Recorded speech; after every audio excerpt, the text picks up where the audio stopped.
होती है। और जो भाभी से गंदे मजाक करते हैं वो नरक के गामी होते हैं, वो सनातनी नहीं होते, वो रामायण को नहीं जानते, वो मर्यादाओं को नहीं जानते।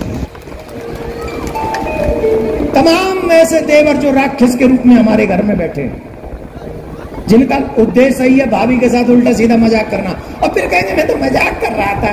तो भाई भाभी को एक चांटा देना चाहिए गाल पे और फिर कहना चाहिए मजाक करना तुम ही जानते हो, मैं भी मजाक कर रही थी।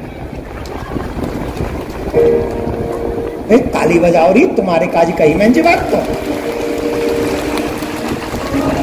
जैसे ही देवर गंदी गंदी मजाक करे ना, और फिर तुमको भाई साहब ये क्या कर रहे हो, मैं तो मजाक कर रहा था। अच्छा अभी ले एक दो खींच के फिर कहेगा देवर भाभी ये क्या किया, बोले मजाक करना तुम ही जानते हो, हम भी तो मजाक ही कर रहे थे।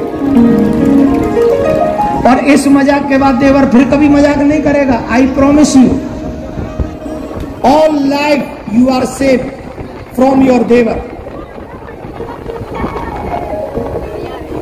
सिग्नेचर ले लो, देवकी नंदन ठाकुर जी महाराज क्रांति दूत।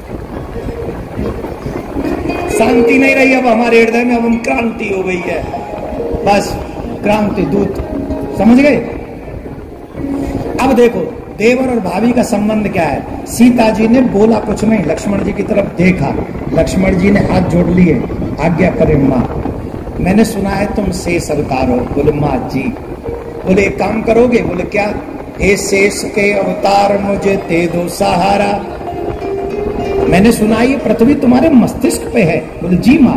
हे शेष के अवतार मुझे दे दो सहारा, भूलूंगी नहीं जीवन भर उपकार तुम्हारा। बोले माँ आज्ञा करे, मैं तो आपका पुत्र हूँ, जो कहोगी सो कर देंगे, आप कहो तो। कुछ देर के लिए लखन, सावधानी से सुनिएगा सीता जी क्या कह रही हैं, कुछ देर